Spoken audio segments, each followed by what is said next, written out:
ধৈর্যের তল দিয়ে গাড়ি চলে, গুড্ডুম করি সব বাড়ি যাবে।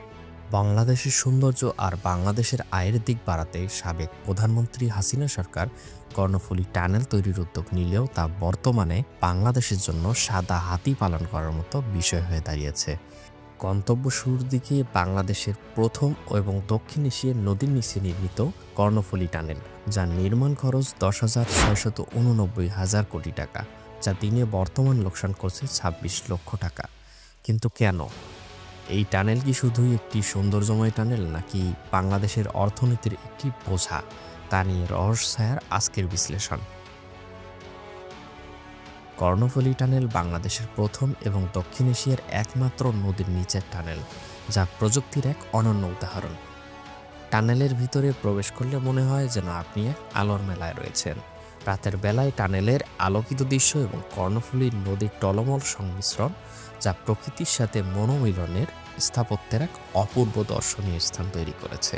কিন্তু প্রশ্ন হলো, এটি আমাদের ব্যয়ভারের প্রত্যাশা পূরণ করতে কি পারবে? কর্ণফুলী টানেলের পরিকল্পনা নেয় বাংলাদেশ সরকার, যা চট্টগ্রামকে দুই পাড়ের সাথে সংযুক্ত করার জন্য তৈরি করা হয়। 2015 সালের জুন মাসে বাংলাদেশ সরকার ও চীন সরকারের মধ্যে চায়না কমিউনিকেশন কনস্ট্রাকশন কোম্পানি এর সাথে একটি চুক্তি স্বাক্ষরিত হয়। 2019 সালের 24 ফেব্রুয়ারি সাবেক প্রধানমন্ত্রী হাসিনা সরকার টানেলের মূল লক্ষ্য নির্মাণ কাজের উদ্বোধন করেন। পুরো টানেলের কাজ সম্পূর্ণ হতে সময় লাগে 4 বছর 8 মাস। তবে আপনি জানলে অবাক হবেন, প্রস্তাবিত প্রাক্কলন মোতাবেক 8,000 কোটি টাকায় শুরু হওয়ার কথা থাকলেও সেটা কোভিড-19 মহামারী এবং জিনিসপত্রের ঊর্ধ্বগতি হওয়ায় টানেলের নির্মাণ ব্যয় 10,689 কোটি টাকায় রূপান্তর হয়। সবথেকে বড় অবাক করার বিষয় হলো, এই কর্ণফুলী টানেলের অর্থায়ন করেছে চীন।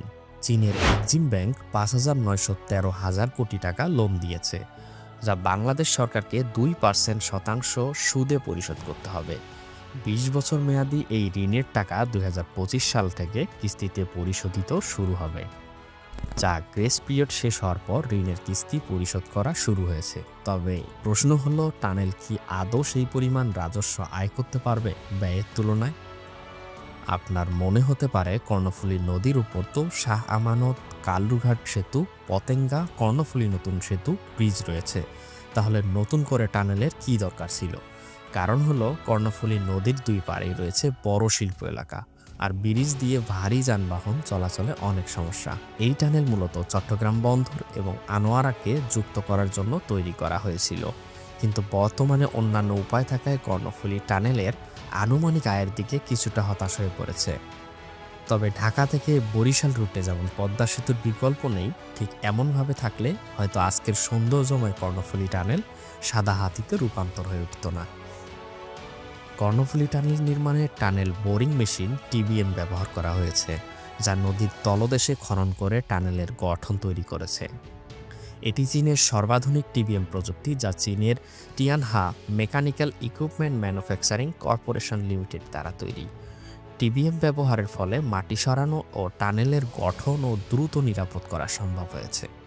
প্রযুক্তিগত দিক থেকে উন্নত হলেও কর্ণফুলী টানেলে বর্তমানে গড়ে প্রতিদিন আয় হচ্ছে 10,37,000 টাকা এবং টানেলের রক্ষণাবেক্ষণ ও অন্যান্য খরচে গড়ে 37,47,000 টাকা ব্যয় হচ্ছে, যা এই হিসাবে প্রতিদিন লোকসান হচ্ছে প্রায় 27,09,000 টাকা।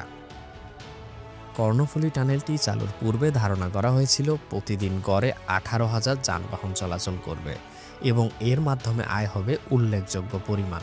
কিন্তু বাস্তবে বর্তমানে মাত্র 4,000 যানবাহন ব্যবহার করছে।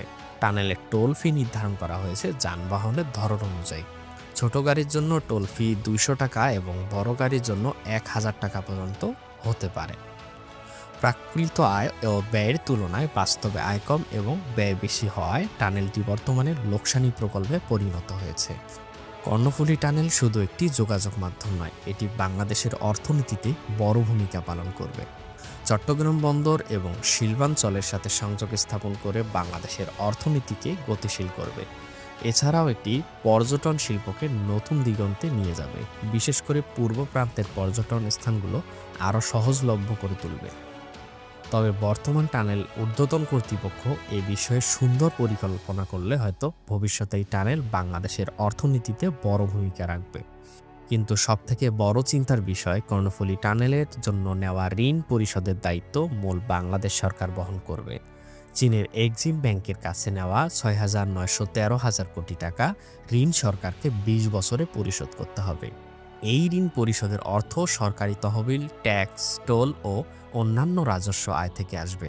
হ্যাঁ, শেষ পর্যন্ত এই ঋণের দায় জনগণের ঘাড়েই পড়বে।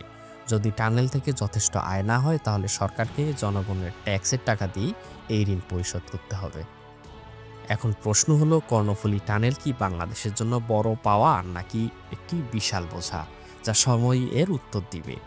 আমরা কি এমন একটি টানেল বিনিয়োগ করেছি যা লাভের থেকে আমাদের ক্ষতি বেশি দিচ্ছে, নাকি ভবিষ্যতে এটি দেশের অর্থনীতিতে বড় পরিবর্তন আনবে? আপনার মতামত জানাতে ভুলবেন না। এই ধরনের আরও তথ্য জানতে রহস্য ছায়া সাবস্ক্রাইব করুন। আরও এই ধরনের কন্টেন্ট পেতে আমাদের চ্যানেলটি ঘুরে আসতে পারেন। ধন্যবাদ সকলকে, ভালো থাকবেন। আসসালামু আলাইকুম।